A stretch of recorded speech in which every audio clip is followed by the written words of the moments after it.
नमस्कार विद्यार्थी मित्रांनो, क्रिएटिव्ह मॅथ्स मराठी या आपल्या यूट्यूब चॅनलमध्ये तुमच्या सगळ्यांचं सहर्ष स्वागत आहे।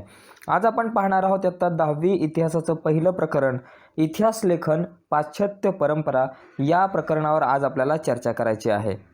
परंतु पुढे जाण्याच्या अगोदर मित्रांनो, तुम्ही आपल्या यूट्यूब चॅनलला सबस्क्राइब केला नसेल तर आत्ताच सबस्क्राइब करून घ्या आणि त्या बाजूला एक बेलचं बटन असतं ते सुद्धा दाबायला विसरू नका, म्हणजे जेणेकरून मी जेव्हा एखादी नवीन व्हिडिओ यूट्यूब चॅनलवर अपलोड करेल त्याची लिंक सगळ्यात अगोदर तुम्हाला पोहोचेल, त्याची नोटिफिकेशन सगळ्यात अगोदर तुमच्यापर्यंत पोहोचेल।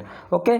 आणि त्याचबरोबर या प्रकरणावर जर तुम्हाला नोट्स हव्या असतील आणि त्याचप्रमाणे या प्रकरणावर आधारित ऑनलाईन टेस्ट जर तुम्हाला द्यायची असेल तर एकच काम करायचं आहे, या व्हिडिओच्या खाली मी एक लिंक दिले, त्या लिंकवर क्लिक करून तुम्ही या प्रकरणावर आधारित नोट्ससुद्धा पाहू शकताय आणि त्याचबरोबर ऑनलाईन टेस्टसुद्धा देऊ शकताय, ती सुद्धा एकदम फ्री। परंतु हे प्रकरण जे आहे ते प्रकरण झाल्यावरती तुम्ही त्या लिंकवरती क्लिक करू शकता आपल्याची चर्चा झाल्यावरती। ओके।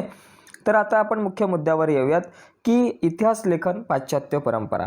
या ठिकाणी मित्रांनो बघा, पहिला जो पॅरेग्राफ आहे त्याच्याकडे जर आपण पाहिलं तर यामध्ये आपल्याला काय दिलंय की गतकाळात घडून गेलेल्या घटनांची क्रमशः संगती लावून त्यांचे आकलन करून घेणे या उद्दिष्टाने इतिहासाचे संशोधन, लेखन, अभ्यास केला जातो। ही एक अखंडितपणे जाणारी प्रक्रिया आहे। मित्रांनो, इतिहास लेखन आहे ना, ही अखंडितपणे जाणारी प्रक्रिया आहे। इथे म्हटलंय की ती कंटिन्यू शतकानुशतके जोपर्यंत जग आहे तोपर्यंत इतिहास लेखन ही जी प्रक्रिया जी आहे ती चालूच राहणार आहे। तर या इतिहास लेखनामध्ये काय असतं बाबा की गतकाळात म्हणजे मागच्या काळामध्ये ज्या ज्या घटना घडून गेल्या त्या घटनांची क्रमशः संगती लावून त्यांचं आकलन करून संशोधन केलं जातं, लेखन केलं जातं आणि अभ्यास केला जातो। ओके। आता पुढे जर आपण पाहिला गेला तर वैज्ञानिक शाखांमध्ये बघा, या पॅसेजमध्ये आपल्याला काय दिलंय की वैज्ञानिक शाखांमध्ये उपलब्ध ज्ञानाची सत्यता पडताळून पाहण्यासाठी प्रायोगिक पद्धती आणि प्रत्यक्ष निरीक्षण यांचा अवलंब केला जातो।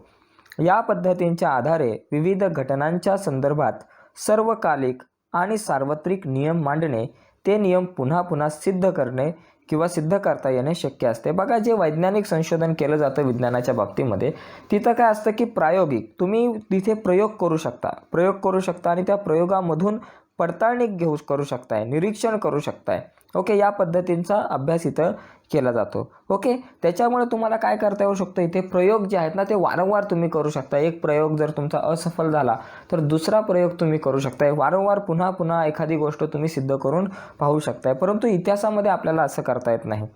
खाली दिलेलं आहे बघा मित्रांनो, खालच्या काही ओळी जर तुम्ही पाहिल्या की इतिहास संशोधनामध्ये प्रायोगिक पद्धती आणि प्रत्यक्ष निरीक्षण यांचा अवलंब करता येणे शक्यच नसते। ओके। कारण इतिहासातील घटना ज्या आहेत ना त्या घडून गेलेल्या असतात, मग तुम्ही मागे इतिहासामध्ये जाऊ शकत नाही ना। तुम्हाला छत्रपती शिवाजी महाराजांचा इतिहास लिहायचा असेल तर तुम्हाला त्या 16व्या शतकात 17व्या शतकात तुम्हाला जाता येणार नाही, तिथे जाऊन तुम्हाला अभ्यासता येणार नाही त्यांना। तुम्हाला जो काही अभ्यास करायचा आहे तो 2020 मध्ये राहून तुम्हाला 1600 आणि 1700 या शतकाचा अभ्यास करावा लागणार आहे। ओके।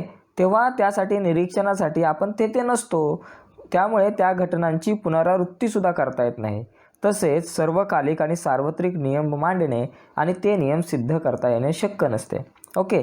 मग नेमका कशाचा अभ्यास केला जातो, कशा पद्धतीने इतिहासाचा अभ्यास केला जातो ते बघण्याचा आपण या ठिकाणी प्रयत्न करणार आहोत। बघा, सर्वप्रथम ऐतिहासिक दस्तऐवज लिहिण्यासाठी ज्या भाषेचा आणि लिपीचा वापर केला गेला असेल त्यांचे वाचन करण्यासाठी आणि त्याचा अर्थ समजण्यासाठी ती भाषा आणि लिपी जाणणाऱ्या तज्ज्ञांची आवश्यकता असते। म्हणजे तुम्हाला एखादा ऐतिहासिक दस्तऐवज लिहायचा आहे किंवा तुम्हाला इतिहास लिहायचा आहे, तर इतिहास लिहित असताना तुम्ही काय करता, जुन्या काळातली कागदपत्रे बघता। मग ती जी कागदपत्र आहे तो दस्तऐवज तुम्हाला एखादा सापडला, एखादं कागदपत्र जुन्या काळातलं छत्रपती शिवाजी महाराजांच्या किंवा खूप जुन्या काळातलं सापडलं ते कागदपत्र, आणि त्या कागदाबरोबर किंवा एखादं ताम्रपत्र सापडलं, एखादा शिलालेख सापडला, तर तो शिलालेख किंवा ते काही लिहिण्यासाठी ज्या भाषेचा किंवा लिपीचा वापर केला गेला असणार आहे तर त्याचे वाचन करण्यासाठी आणि त्याचा अर्थ समजण्यासाठी ती भाषा लिपी जाणणाऱ्या तज्ज्ञांची आवश्यकता असते। प्रत्येक माणसाला ती भाषा किंवा लिपी, हडप्पा संस्कृती काळामध्ये जी भाषा वापरली गेली होती, जी लिपी वापरली गेली होती, तर ती लिपी किंवा कुठल्याही काळातली एखादी संस्कृती आहे, जुन्या काळातल्या काही वस्तू सापडल्या तर ती लिपी वाचण्यासाठी स्पेशल व्यक्ती असतात, स्पेशल तज्ज्ञ असतात, तर त्यांचा त्या तज्ज्ञांची आपल्याला या ठिकाणी आवश्यकता असते, त्या तज्ज्ञांची आपल्याला गरज भासते. आणि त्यानंतर पुढे जर आपण पाहिलं, पुढचा मुद्दा या ठिकाणी जर आपण लक्षात घेतला तर त्यानंतर अक्षरवटिका असेल, म्हणजे अक्षराचे वळण आहे. लेखकाची शैली नेमकी कुठली होती, भाषा शैली कुठली होती, त्यानंतर वापरलेल्या कागदाच्या निर्मितीचा काळ कोणता नेमका असावा आणि त्या कागदाचा प्रकार कोणता होता, अधिक दर्शक मुद्रा यांसारख्या विविध गोष्टींचे जे जाणकार आहे त्या जाणकारांची आवश्यकता आपल्याला इतिहास लेखन करत असताना आवश्यकता भासते. कारण काय माहिती आहे का, हे सगळे जे जाणकार आहेत ते जाणकार तो संबंधित दस्तऐवज जो आहे तो खरा आहे की खोटा आहे किंवा तो अस्सल आहे की नाही हे ठरवण्यास या जाणकारांची खूप मदत होते. ओके, आता त्यानंतर इतिहास तज्ज्ञ ऐतिहासिक संदर्भाच्या तौलनिक विश्लेषणाच्या आधारे दस्तऐवजातील माहितीच्या विश्वासार्हतेची पडताळणी करू शकतात. आता या ठिकाणी एक चार्ट दिला आहे, हा तक्ता इतिहास संशोधन पद्धतीच्या संदर्भात. यामध्ये इतिहासाची मांडणी दिली. आता इतिहासाची मांडणी जी केली जाते, तो इतिहास मांडला जातो तो कुठल्या कुठल्या गोष्टींच्या आधारावरती. सगळ्यात पहिला आधार या ठिकाणी आपल्याला दिसतोय की उपलब्ध जी माहिती आहे ती उपलब्ध ऐतिहासिक माहितीचा संदर्भ तपासला जातो. ओके, तो तपासला जाणार आहे. आता त्यानंतर बघा आणखी एक मुद्दा आहे, तर इतिहासाच्या संशोधनाचे चिकित्सक संशोधन करणं गरजेचं आहे. तो संशोधन करूनच इतिहासाची मांडणी केली जाते. संभाव्य परिकल्पना मांडल्या जातात. त्याचबरोबर ऐतिहासिक संदर्भाशी निगडीत योग्य प्रश्नांची मांडणी केली जाते. तसेच इथं आणखी एक मुद्दा आपल्याकडे दिलेला आहे की ऐतिहासिक माहितीचे संकलन, ऐतिहासिक बदलांना कारणीभूत असणाऱ्या प्रक्रियांचे स्वरूप अधोरेखित करणे, त्यांचे तौलनिक विश्लेषण करणे, हा सुद्धा एक मुद्दा आहे. आणि त्यानंतर इथे खाली आपल्याला एक मुद्दा दिसतोय ज्यामध्ये दिलेला आहे की विशिष्ट ऐतिहासिक घटनांच्या उपलब्ध माहितीचे स्थलकालात्मक संदर्भ तसेच ऐतिहासिक अभ्यास पद्धतीच्या विविध संकल्पनात्मक चौकटीचे आकलन करून घेणे. या सगळ्या गोष्टींचं आकलन झाल्यानंतर या सगळ्या गोष्टी म्हणजे इतके जे आधार आहेत या सगळ्या गोष्टींचा आधार घेतला जातो इतिहासाची मांडणी करत असताना. त्यानंतर पुढचा मुद्दा जो आहे तो आपल्याकडे काय आहे बघा, तो आहे इतिहास लेखनाची परंपरा. पण तत्पूर्वी ही गोष्ट लक्षात घ्या की इतिहास संशोधनास सहाय्यभूत होणाऱ्या विविध ज्ञानशाखा किंवा संस्था आहे. म्हणजे इतिहास लिहत असताना आपल्याला पुरातत्व विभागाची मदत होते, अभिलेखागारची मदत होते, हस्तलिखितांचा अभ्यास करणारे तज्ज्ञ असतात. त्याचबरोबर पुराभिलेख, अक्षरवटिकाशास्त्र, भाषा रचनाशास्त्र, नाणकशास्त्र, वंशावळीचा अभ्यास या सगळ्या ज्ञानशाखा आहेत किंवा संस्था आहेत. यांचा वापर किंवा यांचा उपयोग आपल्याला इतिहास लिहत असताना करावा लागतो, इतिहास लिहत असताना होतो. आता इतिहास लेखनाची जी परंपरा आहे ती नेमकी कुठून कुठपर्यंत आहे या मुद्द्यावरती आता आपण चर्चा करूयात. बघा, इतिहासात उपलब्ध पुराव्यांचे, इतिहासामध्ये काय केलं जातं, उपलब्ध पुराव्यांचे चिकित्सापूर्वक संशोधन करून भूतकाळात घडून गेलेल्या घटनांची मांडणी कशी केली जाते हे आपण पाहिलेलं आहे. आता अशी मांडणी करणाऱ्या लेखन पद्धतीला इतिहास लेखन असे म्हणतात. म्हणजे इतिहासाची जी मांडणी केली जाते भूतकाळात घडून गेलेल्या घटनांची, ती मांडणी करण्याची जी लेखन पद्धती आहे त्या लेखन पद्धतीला आपण इतिहास लेखन म्हणतो. अशा प्रकारे इतिहासाची चिकित्सापूर्वक मांडणी करणाऱ्या संशोधकाला इतिहासकार असे म्हणतात. म्हणजे जो इतिहास लिहितो त्या इतिहास लिहिणाऱ्या व्यक्तीला आपण इतिहासकार असं म्हणतो. अर्थातच इतिहासाची मांडणी बघा, अर्थातच या ठिकाणी आता हा पॅरेग्राफ आपण समजून घेऊयात की अर्थातच इतिहासाची मांडणी करताना भूतकाळात घडून गेलेल्या प्रत्येक घटनेची नोंद घेणे आणि तिचे ज्ञान करून घेणे इतिहासकाराला शक्य नसते. मित्रांनो, इतिहास लिहायचा म्हटल्यावर तुम्हाला प्रत्येक घटनेची नोंद नाही या ठिकाणी घेता येत, तुम्हाला इतिहासामध्ये मागे जाता येत नाही, हे आपण पाहिलेलं आहे. मग या ठिकाणी काय होतं की इतिहासाची मांडणी करताना इतिहासकार भूतकाळातल्या कोणत्या घटनांची निवड करतो हे त्याला वाचकापर्यंत काय पोचवायचे आहे यावर अवलंबून असते. आता वाचकापर्यंत नेमकं काय पोचवायचं आहे, उद्देश काय आहे त्याचा, त्यावर आधारित तो काय करतो, घटनांची निवड करतो वेगवेगळ्या प्रकारच्या. आता समजा संभाजी महाराजांचा जर का इतिहास लिहायचा आहे तर त्याच्यामध्ये जास्तीत जास्त संभाजी महाराजांचा जो काळ आहे तो छत्रपती शिवाजी महाराज यांच्या काळा एवढा आहे. त्याचबरोबर त्याच काळात इंग्रज होते, मोगल होते किंवा इतर बरेचसे काही राजे होते. परंतु मग इतिहास लिहित असताना जास्तीत जास्त छत्रपती संभाजी महाराज यांच्या आयुष्याशी निगडीत ज्या काही घटना आहेत त्याच घटनांची निवड या ठिकाणी इतिहासकार करेल, कारण त्यांना छत्रपती संभाजी महाराजांचा इतिहास वाचकांपर्यंत पोहोचवायचा आहे. तिथं तो छत्रपती शिवाजी महाराज यांचा इतिहास जो आहे तो कमी लिहिणार, यांचे संदर्भ कमी घेणार किंवा छत्रपती शिवाजी महाराज यांच्या आयुष्याशी निगडीत असणाऱ्या घटना ज्या आहेत त्या नाही जास्त लिहिणार, पण छत्रपती संभाजी महाराज यांचा इतिहास पोचवायचा आहे, त्यामुळे त्यांच्याशी निगडीत घटना जो आहे तो इतिहासकार या ठिकाणी लिहित असणार आहे. ओके, या गोष्टी इतिहासकाराच्या लेखनाची शैली निश्चित करत असतात. ओके, आता पुढे बघा, या ठिकाणी आणखी एक महत्त्वाची गोष्ट या ठिकाणी तुम्हाला दिसेल.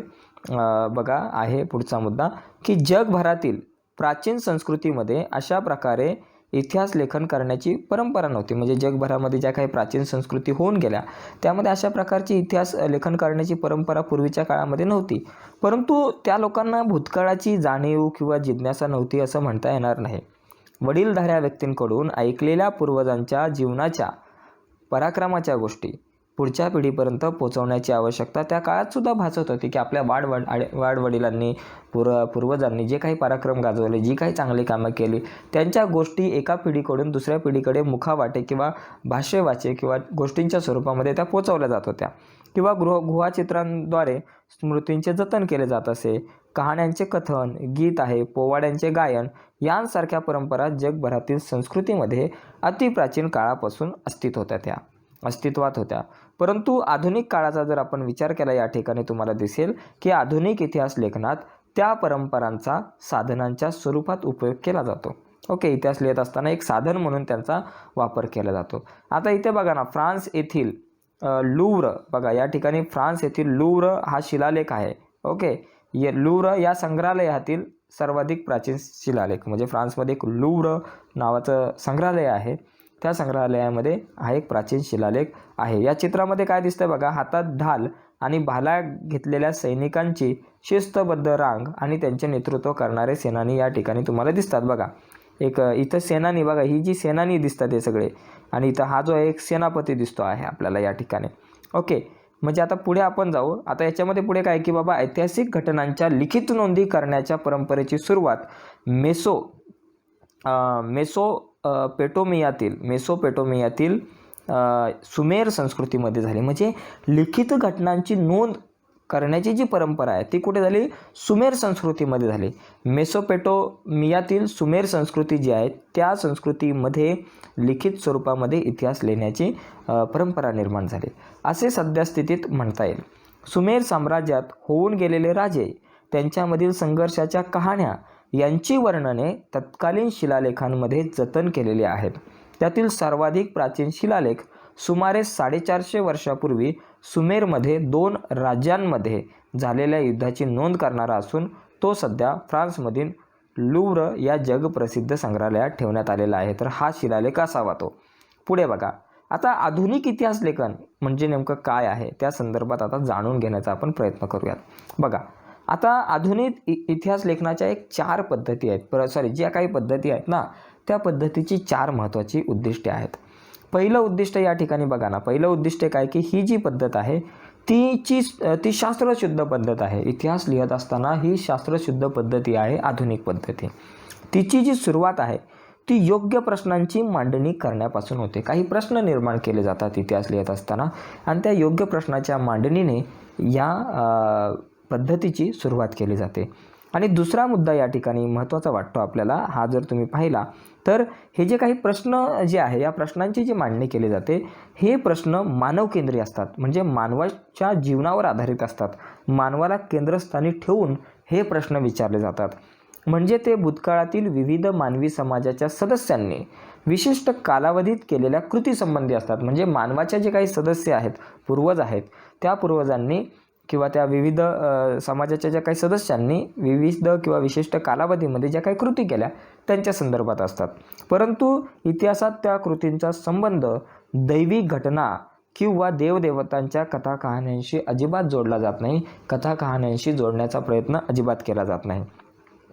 आता पुढचा तिसरा मुद्दा या ठिकाणी आपल्याला असं म्हणता येईल, तिसरं जे वैशिष्ट्य आहे की या प्रश्नांच्या इतिहासातील उत्तरांना, आता हे जे प्रश्न मांडले जातात ते शास्त्रशुद्ध असतात. योग्य प्रश्नाची निर्मिती करून आपण म्हणतो ना इतिहास लिहायला सुरुवात केली जाते आणि ते प्रश्न मानवकेंद्री असतात. आणि हे जे प्रश्न आहे या प्रश्नांच्या इतिहासातील उत्तरांना विश्वासार्ह पुराव्यांचा आधार दिला जातो. एक विश्वासार्ह पुरावा जो आहे त्याचा आधार दिला जातो. त्यामुळे इतिहासाची मांडणी तर्कशुद्ध होते असं आपल्याला म्हणता येईल. आणि चौथा मुद्दा जो आहे तो काय आहे की मानवजातीने भूतकाळात केलेल्या कृतींच्या आधारे मानवजातीच्या वाटचालीचा वेध इतिहासात घेतला जातो. बघा, मानवजातीने भूतकाळामध्ये ज्या काही कृती केलेल्या आहेत त्याच्या आधारे मानवजातीची वाटचाल नेमकी कशा प्रकारे झाली त्या काळात, तर त्याचा वेध जो आहे तो इतिहासात घेतला जातो. ओके, आता हा जो मुद्दा आहे, इथून पुढचा जो पॅरेग्राफ आहे हा महत्त्वाचा आहे, कारण याच्यामध्ये खूप जनरल नॉलेज तुम्हाला पाहायला मिळेल. काय आहे बघा, वरील वैशिष्ट्यांनी युक्त असलेल्या आधुनिक इतिहास लेखनाच्या परंपरेची बीजे प्राचीन ग्रीक इतिहासकारांच्या लेखनात आढळतात. हे वाक्य रिकाम्या जागेला पण येऊ शकतो की प्राचीन इतिहासाच्या किंवा प्राचीन इतिहास लेखनाच्या परंपरेची बीजे जी आहे ती आपल्याला कुठे आढळतात, तर ती परंपरेची जी बीजे आपल्याला या ठिकाणी दिसतात ती सगळी प्राचीन ग्रीक संस्कृतीमध्ये आपल्याला आढळतात. ओके, आता पुढे बघा, हिस्टरी हा जो शब्द आहे, हिस्टरी म्हणजे इतिहास, हा शब्द जो आहे तो ग्रीक भाषेतील आहे आणि इसवी सन पूर्व 5व्या शतकात होऊन गेलेल्या हिरोडोटस या ग्रीक इतिहासकाराने तो प्रथम त्याच्या द हिस्टरीज या पुस्तकामध्ये किंवा या पुस्तकाच्या शीर्षकासाठी वापरला. बघा, 3 शब्द आहे. एक आहे हिस्ट्री, जो शब्द आहे हा जो शब्द आहे तो ग्रीक भाषेतला आहे, तो हिरोडोटस याने प्रथम मांडला आणि त्याच्या द हिस्ट्री या पुस्तकामध्ये मांडला. तर ह्या 3 मुद्दे जे आहेत ते लक्षात घ्या. रिकामी जागा जी आहे किंवा जोड्या लावा यांच्या संदर्भात खूप इम्पॉर्टंट आहे. आता यामध्ये बघा पुढचा मुद्दा आपल्याकडे आहे की बाबा युरोपमधील वैज्ञानिक दृष्टिकोनाचा विकास आणि इतिहास लेखन. इसवी सनाच्या 18व्या शतकाच्या काळापर्यंत जर आपण पाहिलं, तो जर विचार केला तर त्या काळापर्यंत युरोपमध्ये तत्त्वज्ञान आणि विज्ञान या क्षेत्रांमध्येच लक्षणीय प्रगती झाली. वैज्ञानिक पद्धतीचा उपयोग करून सामाजिक आणि ऐतिहासिक वास्तवांचाही अभ्यास करता येणे शक्य आहे असा विश्वास विचारवंतांना वाटू लागला. बघा, इसवी सनाच्या 18व्या शतकाच्या काळापर्यंत युरोपमध्ये तत्त्वज्ञान आणि विज्ञान या क्षेत्रामध्ये खूप मोठी प्रगती झाली आणि वैज्ञानिक पद्धतीचा उपयोग करून सामाजिक आणि ऐतिहासिक वास्तवांचा सुद्धा अभ्यास करता येणे शक्य आहे असा विश्वास त्या काळामध्ये विचारवंतांना वाटू लागला. त्यामुळे पुढील काळामध्ये युरोप अमेरिकेमध्ये इतिहास आणि इतिहास लेखन या विषयासंबंधी खूप विचारमंथन झाले आणि इतिहास लेखनामध्ये वस्तुनिष्ठतेला महत्त्व येत गेले. ओके, आता यामध्ये हा मुद्दा खूप महत्त्वाचा आहे, हा जो पॅरेग्राफ आहे, कारण यामध्ये बघा ना काय दिलेलं आहे की 18व्या शतकाच्या आधी युरोपमधील विद्यापीठांमध्ये, म्हणजे मोठी मोठी काही महाविद्यालय असतील, विद्यापीठं आहेत, जसं आपल्याकडे मुंबई विद्यापीठ आहे, पुणे विद्यापीठ आहे, तशा मोठमोठ्या विद्यापीठांमध्ये सर्वत्र ईश्वरविषयक चर्चा चालत असे आणि तत्संबंधीचे विचार, म्हणजे ईश्वरविषयक चर्चा आणि त्या संबंधीचे विचार चालत असे. आता या विषयांना अधिक महत्त्व त्या काळात दिले जात होते आणि हे चित्र हळूहळू जे आहे ते बदलत गेले आणि इसवी सन 1737मध्ये जर्मनीमध्ये गॉटिंगेन विद्यापीठाची स्थापना झाली आणि या विद्यापीठात प्रथमच इतिहास हा जो विषय आहे त्या विषयाला एक स्वतंत्र स्थान प्राप्त झाले. त्या पाठोपाठ जर्मनीमधील इतर विद्यापीठेही इतिहासाच्या अभ्यासाची केंद्रबिंदू बनली. म्हणजे या अगोदर गॉटिंगेन विद्यापीठाची जी स्थापना झाली त्याच्या अगोदर इतिहास विषयाला एक वेगळं स्थान नव्हतं. जसं मराठी असेल, भूगोल असेल, इतर जे विषय आहेत त्यांना एक वेगळं स्थान होतं, एक स्पेशल विषय होता. तसा इतिहास हा स्पेशल विषय नव्हता आणि इतिहास हा स्पेशल विषय कधीपासून सुरू झाला तर जर्मनीमध्ये गॉटिंगेन विद्यापीठाची स्थापना झाली 1737मध्ये. त्यांनी सर्वप्रथम हा विषय जो आहे या विषयाला सर्वप्रथम एक स्वतंत्र स्थान दिले. ओके, आता आपण पुढे जाऊयात. परंतु पुढे जाण्याच्या अगोदर मित्रांनो एक महत्त्वाची गोष्ट लक्षात घ्या. तुम्ही आपल्या यूट्यूब चॅनलवर नवीन असाल आणि अजूनपर्यंत आपला यूट्यूब चॅनल सबस्क्राईब केला नसेल तर आत्ताच सबस्क्राईब करून घ्या आणि त्या बाजूला एक बेलचं बटन आहे ते सुद्धा दाबायला विसरू नका. आणि त्याचबरोबर तुम्हाला जर या प्रकरणावर आधारित नोट्स हव्या असतील आणि जर ऑनलाईन टेस्ट द्यायची असेल तर या व्हिडिओच्या खाली मी एक लिंक दिले, त्या लिंकवर क्लिक करून तुम्ही ऑनलाईन टेस्ट जी आहे ती ऑनलाईन टेस्ट पाहू शकताय आणि नोट्ससुद्धा किंवा प्रश्नांची उत्तरे, या धड्याखालच्या प्रश्नांची उत्तरे त्या व्हिडिओमध्ये तुम्हाला पाहायला मिळतील किंवा त्या लिंकवरती तुम्हाला पाहायला मिळतील. जी लिंक मी या व्हिडिओच्या खाली डिस्क्रिप्शनमध्ये तुमच्यासोबत शेअर केलेली आहे. ओके, आता बघा 1.4 जो आहे मुद्दा तो महत्त्वाचे विचारवंत. बघा, महत्त्वाचे विचारवंत इतिहास लेखनाच्या दृष्टिकोनातून कोण कोण होऊन गेले त्याबद्दल आपण आता माहिती घेऊयात. इतिहास लेखनाचे शास्त्र विकसित होण्यात अनेक विचारवंतांचा हातभार लागला. त्यातील काही महत्त्वाच्या विचारवंतांची आपण माहिती घेऊयात. सगळ्यात पहिले हे जे रेने देकार्त आहे ना मित्रांनो, हे नाव खूप महत्त्वाचं आहे कारण रेने देकार्त आहे हे नाव आपल्याला गणितामध्ये सुद्धा ऐकायला मिळालं असेल. आलेख जी पद्धत आहे गणितामध्ये त्या आलेखाचा शोध रेने देकार्त यांनी लावला असं म्हणायला हरकत नाही. पण यांचं इतिहासाविषयीचं काम बघा. इतिहास लेखनासाठी वापरल्या जाणाऱ्या ऐतिहासिक साधनांची विशेषतः कागदपत्रांची विश्वासार्हता तपासून घेणे आवश्यक आहे असे आग्रहाने मांडले जात होते. त्यामध्ये रेने देकार्त हा फ्रेंच तत्त्वज्ञ अग्रभागी होता. म्हणजे इतिहास लेखन जर तुम्हाला करायचं असेल तर तो इतिहास लेखन करत असताना तुम्ही जी काही कागदपत्रे किंवा साधने वापरता ती साधने जी आहे ती विश्वासार्ह असली पाहिजे. ओके, ती साधने कशी असली पाहिजेत? विश्वासार्ह असली पाहिजे. तर ती विश्वासार्हता तपासून घेणे आवश्यक आहे असं मत किंवा असा आग्रह अनेक विचारवंत मांडत होते. आणि त्या विचारवंतांमध्ये रेने देकार्त जे आपल्या समोर आहेत, या रेने देकार्त यांचा सुद्धा समावेश त्या विचारवंतांमध्ये होता. ओके, आता पुढे बघा. या ठिकाणी पुढचा जर मुद्दा आपण पाहिला तर त्याने लिहिलेला डिस्कोर्स ऑन द मेथड बघा. डिस्कोर्स ऑन द मेथड हा त्यांचा एक पुस्तक आहे, त्यांचं ग्रंथ आहे, त्यांचं पुस्तक आहे डिस्कोर्स ऑन द मेथड. इथं जोड्या लावा, रिकाम्या जागा यासाठी हा प्रश्न येऊ शकतो. त्याने लिहिलेल्या डिस्कोर्स ऑन द मेथड या ग्रंथातील एक नियम शास्त्रशुद्ध संशोधनाच्या दृष्टीने फार महत्त्वाचा आहे. तर तो नियम कुठला आहे? तर एखादी गोष्ट सत्य आहे हे निसंशयीरित्या प्रस्थापित होत नाही तोपर्यंत तिचा स्वीकार कदापि करू नये.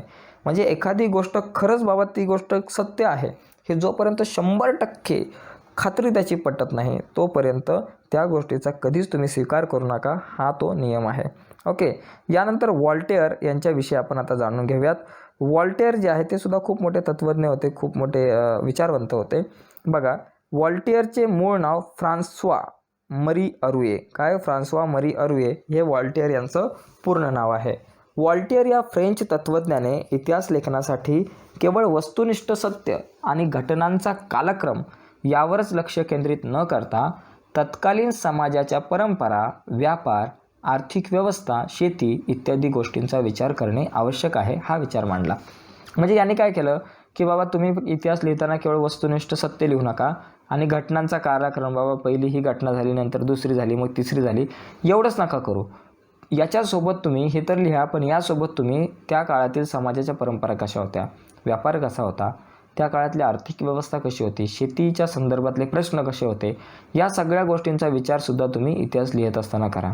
म्हणजे छत्रपती शिवाजी महाराजांचा जर इतिहास मला लिहायचा असेल तर मी शिवाजी महाराजांनी जी जी कामं केली किंवा ज्या ज्या घटना त्यांच्या आयुष्यामध्ये घडल्या त्या नुसत्या न लिहिता छत्रपती शिवाजी महाराजांच्या काळामध्ये कुठल्या परंपरा अस्तित्वात होत्या, त्यांची आर्थिक व्यवस्था कशी होती, शेती कशी होती त्या काळामध्ये, तर या गोष्टींचा सुद्धा मी विचार करेल इतिहास लिहित असताना. ओके, त्यानंतर त्यामुळे काय झालं, या विचारामुळे काय झालं, इतिहासाची जी मांडणी आहे ती करताना मानवी जीवनाचा सर्वांगीण विकास किंवा सर्वांगीण विचार व्हायला हवा हा विचार पुढे आला. म्हणजे मानवी जीवनाचा सर्वांगीण विकास व्हायला हवा हा विचार जो आहे तो पुढे आला. म्हणजे इतिहासाची मांडणी करताना मानवी जीवनाचा विकास कसा झाला हा सुद्धा मुद्दा आला पाहिजे पुढे. आणि त्या दृष्टीने व्हॉल्टेअर हा आधुनिक इतिहास लेखनाचा जनक होता असे म्हणता येईल. मित्रांनो, ही गोष्ट लक्षात घ्या, ही रिकामी जागा आहे किंवा एका वाक्यात उत्तर येणार आहे की व्हॉल्टेअर इतिहास लेखनाचा जनक. जो इतिहास लेखनाचा जनक कोण होता तो व्हॉल्टेअर. पाठ करून ठेवा किंवा डोक्यामध्ये फिट करून ठेवा की इतिहास लेखनाचा जनक कोण? व्हॉल्टेअर कोण होता? इतिहास लेखनाचा जनक होता. ओके, त्यानंतर आपल्याकडे आहे जॉर्ज विल्यम फ्रेडरिक हेगेल. काय? जॉर्ज विल्यम फ्रेडरिक हेगेल यांच्या संदर्भात आपण माहिती घेऊयात. आता समजून घेऊया त्यांना. जर्मन तत्त्वज्ञानाने ऐतिहासिक वास्तव तर्कशुद्ध पद्धतीने मांडले गेले पाहिजे यावर भर दिला. म्हणजे या जर्मन तत्त्वज्ञाने, म्हणजे हे जे काही जर्मन तत्त्वज्ञ होते त्यांनी काय केलं की ऐतिहासिक वास्तव तर्कशुद्ध पद्धतीने मांडले गेले पाहिजे. जो इतिहास घडून गेला तो कसा तुम्ही तर्कशुद्ध पद्धतीने मांडा. ओके, आता इतिहासातील घटनाक्रम प्रगतीचे टप्पे दर्शवणारा असतो. म्हणजे ज्या काही घटना घडतात मित्रांनो त्या प्रगतीच होते ना. तुम्ही जर काही इतिहास लिहायला घेतला एका सालापासून पुढच्या काही सालापर्यंत तर त्यामध्ये मानवाची प्रगतीच होत गेलेली आहे आजपर्यंत. ओके, तर तो जो कालक्रम तुम्ही लिहाल, घटनाक्रम लिहिणार, तो प्रगतीचे टप्पे दर्शवणारा असतो. त्याचबरोबर इतिहासाची मांडणी इतिहासकाराला वेळोवेळी उपलब्ध होत असलेल्या पुराव्यानुसार होत असते किंवा पुराव्यानुसार ती बदलत जाणे स्वाभाविक आहे. म्हणजे मांडणी करत असताना जसजसे नवनवीन पुरावे येतील तुमच्या हातामध्ये तसतसा तो इतिहास जो आहे तो थोडाफार चेंज होत जाणार आहे, तुमची मांडणी थोडीशी बदलत जाणार आहे असे प्रतिपादन त्याने केले. त्याच्या या विवेचनामुळे इतिहासाच्या अभ्यास पद्धती जी आहे त्या विज्ञानाच्या अभ्यास पद्धतीपेक्षा वेगळ्या असल्या तरी त्या कमी प्रतीच्या नाही आहेत, अशी अनेक तत्त्वज्ञांची खात्री पटली. म्हणजे इतिहासाचा अभ्यास जो आहे तो विज्ञानाच्या अभ्यासापेक्षा वेगळा नाही आहे. विज्ञानाचा किंवा सायन्सचा अभ्यास करताना जेवढी मेहनत लागते त्यापेक्षा जास्त डोकं इथं तुम्हाला इतिहास लिहित असताना चालवावं लागतं. आता याच्यामध्ये एनसायक्लोपीडिया ऑफ फिलॉसॉफिकल सायन्सेस या ग्रंथामध्ये त्याची व्याख्याने आणि लेख यांचे संकलन आहे. हेगेलने लिहिलेले रिझन इन हिस्ट्री हे पुस्तक प्रसिद्ध आहे. रिझन इन हिस्ट्री हे पुस्तक कोणाचं, तर हेगेल यांचं पुस्तक आहे. रिझन इन हिस्ट्री लक्षात घ्या. रिझन इन हिस्ट्री हे पुस्तक कोणाचं आहे, तर हेगेल यांचं. आणि त्याचबरोबर एनसायक्लोपीडिया ऑफ फिलॉसॉफिकल सायन्सेस हे पुस्तकसुद्धा त्यांचं आहे. तर ही जी काही पुस्तकांची नावंसुद्धा समजून घ्या.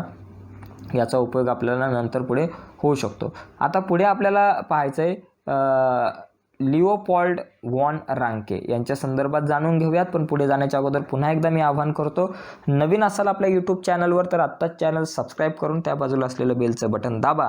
ओके. आणि म्हणजे मी नवीन व्हिडिओ जेव्हा अपलोड करेल त्याची लिंक सगळ्यात अगोदर तुमच्यापर्यंत पोहोचेल. आणि या प्रकरणावर आधारित ऑनलाईन टेस्ट द्यायची असेल आणि नोट्स पाहायचे असतील तर या व्हिडिओच्या खाली मी डिस्क्रिप्शनमध्ये एक लिंक दिले, त्या लिंकवर क्लिक करून तुम्ही या प्रकरणावर आधारित नोट्स पाहू शकताय. ओके. पुढचा मुद्दा आपल्याकडे या ठिकाणी आहे की 19व्या शतकातील इतिहास लेखनाच्या पद्धतीवर प्रामुख्याने बर्लिन विद्यापीठातील, म्हणजे 19व्या शतकातील जो काही इतिहास लिहिला जात होता त्यामध्ये प्रामुख्याने बर्लिन विद्यापीठ जे आहे त्या बर्लिन विद्यापीठातील लिओपॉल्ड वॉन रांके यांच्या विचाराचा प्रभाव होता. ओके. कोणाच्या विचारांचा प्रभाव होता, तर रांके यांच्या विचाराचा प्रभाव होता बर्लिन विद्यापीठामध्ये. त्याने इतिहास संशोधनाची चिकित्सक पद्धती कशी असावी त्याने सांगितले. म्हणजे इतिहास लिहित असताना चिकित्सक पद्धती जी आहे ती नेमकी कशा स्वरूपाची असते हे सांगितले. त्यांनी सांगितलं की मूळ दस्तऐवजांच्या, म्हणजे जे काही कागदपत्र असतील त्यांच्या आधारे प्राप्त झालेली माहिती ही सर्वाधिक महत्त्वाची आहे. म्हणजे मूळ दस्तऐवज. ओके. म्हणजे मूळ दस्तऐवज म्हणजे काय, छत्रपती शिवाजी महाराजांच्या काळामध्ये छत्रपती शिवाजी महाराजांनी पत्र लिहिले असतील संभाजी महाराजांना किंवा त्यांच्या इतर काही किल्लेदारांना पत्र लिहिले असतील तर तो मूळ दस्तऐवज आहे. ओके. तो मूळ आहे. आणि मूळ नसलेला कुठला, समजा छत्रपती शिवाजी महाराजांच्या पत्रांचा उल्लेख एका लेखकाने केला. एका लेखकाने एक पुस्तक लिहिलं की छत्रपती शिवाजी महाराजांनी संभाजी महाराजांना पत्र लिहिलं होतं, तर त्याच्यामध्ये अमुक गोष्टींचा उल्लेख होता. ओके. मग हे लिहिलेलं आहे ते मूळ नाही आहे. ते पत्र जे असेल ना तो मूळ दस्तऐवज आहे. त्या पत्राच्या संदर्भात कोणीतरी तिसऱ्याने माहिती लिहिलेली आहे तो मूळ नाही. तर याने काय सांगितलं की मूळ दस्तऐवज जो आहे तो खूप महत्त्वाचा आहे. यावर त्यांनी भर दिलेला आहे. तसेच ऐतिहासिक घटनांशी संबंधित असलेल्या सर्व प्रकारची कागदपत्रे आणि दस्तऐवज यांचा कसून शोध घेणे अत्यंत महत्त्वाचे असल्याचे त्यांनी सांगितले आहे. आणि सत्यापर्यंत पोहोचता येणे शक्य आहे. बरं का. म्हणजे अशा पद्धतीने ऐतिहासिक सत्यापर्यंत पोहोचता येणे शक्य आहे असा विश्वास त्याने व्यक्त केलेला आहे. ओके. आता इतिहास लेखनातील काल्पनिकतेवर त्याने टीका केलेली आहे. म्हणजे इतिहास लिहित असताना कल्पनेचा आधार नका घेऊ, तुमचं डोकं नका चालू, तुमचे विचार नका चालू. त्या काळामध्ये ज्या घटना घडून गेलेल्या आहेत त्या घडून गेलेल्या घटनांच्या संदर्भात जे पुरावे भेटलेले आहेत त्या पुरावे बोलले पाहिजे इतिहासामध्ये. तुमचं मत किंवा ते ग्राह्य नाही जास्त धरलं जाणार. त्याने जागतिक इतिहासाच्या मांडणीवर भर दिला. Okay. The theory and practice of history आणि the secret of world history या ग्रंथामध्ये त्याच्या विविध लेखांचे संकलन आहे. ही गोष्ट पण समजून घ्या मित्रांनो. ह्या पुस्तकांची नावं लक्षात घ्या. यानंतर कार्ल मार्क्स खूप मोठा विचारवंत होता मित्रांनो. त्यांनी काय सांगितलं हे आता या ठिकाणी आपण बघून घेऊयात. बघा, शतकाच्या उत्तरार्धात म्हणजे 19व्या शतकाच्या उत्तरार्धात कार्ल मार्क्स याने मांडलेल्या सिद्धांतामुळे इतिहासाच्या दृष्टिकोनात महत्त्वाचा बदल घडून आणणारी वैचारिक प्रणाली अस्तित्वात आली. बघा, इतिहास अमूर्त कल्पनांचा नसून तो जिवंत माणसांचा असतो. कार्ल मार्क्स यांनी काय सांगितलं की इतिहास जो आहे तो अमूर्त कल्पनांचा नाही आहे, तो जिवंत माणसांचा इतिहास आहे. माणसांमधील नातेसंबंध त्यांच्या मूलभूत गरजा भागवण्यासाठी उपलब्ध असलेल्या साधनांच्या स्वरूपावर व मालकींवर अवलंबून असतात. म्हणजे माणसामधील नातेसंबंध जे आहे ते त्या मूलभूत गरजा भागवण्यासाठी उपलब्ध असलेली जी काही साधने आहेत त्यांचं स्वरूप आणि मालकीवर अवलंबून असतात मानवी नातेसंबंध. समाजातील वेगवेगळ्या घटकांना ही साधने समप्रमाणात उपलब्ध होत नाहीत. बघा, प्रत्येक लोकांना 4 व्हीलर उपलब्ध होत नाही. जी साधनं या काळामध्ये उपलब्ध आहेत ती प्रत्येक व्यक्तीला या काळामध्ये किंवा मागच्या काळामध्ये जी काही साधनं होती त्या काळातली साधनं प्रत्येक व्यक्तीला प्रत्येक घटकाला उपलब्ध होत नाहीत. ओके, त्यातून समाजाची वर्गावर आधारित विषम विभागणी होऊन वर्गसंघर्ष निर्माण होतो. ओके, बघा, वर्गसंघर्ष जो निर्माण होतो विषमतेमधून आणि मानवाचा जो इतिहास आहे, म्हणून त्यांनी म्हटले की मानवाचा इतिहास जो आहे तो वर्गसंघर्षाचा इतिहास आहे. मानवाचा इतिहास म्हणजे वर्गसंघर्षाचा इतिहास असून ज्या वर्गाच्या ताब्यात उत्पादनाची साधने असतात तो वर्ग इतर वर्गांचे आर्थिक शोषण करतो. आणि अशी मांडणी त्यांनी केलेली आहे की ज्या वर्गाच्या ताब्यात जास्तीत जास्त साधने आहेत तो वर्ग इतर वर्गाची जी आहे त्या वर्गाची काय करतो, आर्थिक शोषण करतो त्या वर्गाची, अशी मांडणी त्यांनी केली. आणि त्याचा दास कॅपिटल, बघा रिकाम्या जागेला दास कॅपिटल हा ग्रंथ जो आहे तो लक्षात घ्या. हा ग्रंथ जो आहे तो कोणाचा, कार्ल मार्क्स यांचा दास कॅपिटल हा ग्रंथ खूप महत्त्वाचा आहे. पुढे आता ॲनॅल्स प्रणाली आहे, त्या ॲनॅल्स प्रणालीच्या संदर्भात आपण समजून घेऊयात. बघा, या ठिकाणी आता बघा ना, ॲनॅल्स प्रणाली म्हणजे नेमकं काय, तर 20व्या शतकाच्या सुरुवातीस फ्रान्समध्ये ॲनॅल्स नावाने ओळखली जाणारी इतिहास लेखनाची प्रणाली उदयास आली. म्हणजे 19व्या शतकात फ्रान्समध्ये ॲनॅल्स प्रणाली कुठे उदयास आली, तर फ्रान्समध्ये उदयास आली. आणि ॲनॅल्स प्रणालीमुळे इतिहास लेखनाला एक वेगळीच दिशा मिळाली. इतिहासाचा अभ्यास फक्त राजकीय घडामोडी, राजे, महान नेते आणि त्या अनुषंगाने राजकारण, मुसद्देगिरी, युद्धे यांच्यावर केंद्रित न करता तत्कालीन हवामान कसं होतं, स्थानिक लोक कशी होती, शेती कशी होती, व्यापार, तंत्रज्ञान, दळणवळण, संपर्काची साधने कशी होते, सामाजिक विभागणी आणि समूहाची मानसिकता यांसारख्या विषयांचा अभ्यास करणे सुद्धा खूप महत्त्वाचे मानले जाऊ लागले. मित्रांनो, बघा, इतिहासाचा अभ्यास करताना केवळ मोठ्या मोठ्या राजा महाराजा यांची व्यक्तिचरित्रे, त्यांनी युद्ध कशा प्रकारे केले, त्यांच्या लढायाच्या कहाण्या, त्यांचा पराक्रम किंवा त्यांच्या संदर्भातल्या कुठल्याही गोष्टी यांना महत्त्व न देता यांच्यासोबत त्या काळातलं हवामान कसं होतं, स्थानिक लोक कशी होती, शेती, तंत्रज्ञान, दळणवळण, संपर्काची साधने कशी होती, समाजाची विभागणी कशी केली जात होती, याचबरोबर समूहाची मानसिकता कशी होती, या सगळ्या गोष्टींचा अभ्यास इतिहास लिहित असताना करावा, या गोष्टी ॲनॅल्स प्रणालीमध्ये सांगितल्या जात होत्या. आणि बघा, यानंतर पुढे बघा की ॲनॅल्स प्रणाली सुरू करण्याचे आणि तिचा विकास करण्याचे श्रेय फ्रेंच इतिहासकारांनाच पूर्णपणे जाते. यानंतर सगळ्यात महत्त्वाचा मुद्दा म्हणजे स्त्रीवादी इतिहास लेखन आहे. हा बघा, स्त्रीवादी इतिहास लेखन म्हणजे स्त्रियांच्या दृष्टिकोनातून इतिहासाची केलेली पुनर्रचना, बरं का. आता यामध्ये बघा, सीमा दो बोहा या फ्रेंच विदुषीने स्त्रीवादाची मूलभूत भूमिका सिद्ध केली. स्त्रीवादी इतिहास लेखनामध्ये स्त्रियांचा अंतर्भाव करण्याबरोबर इतिहास लेखनाच्या क्षेत्रातील पुरुष प्रधान दृष्टिकोनाचा पुनर्विचार करण्यावर भर दिला गेला.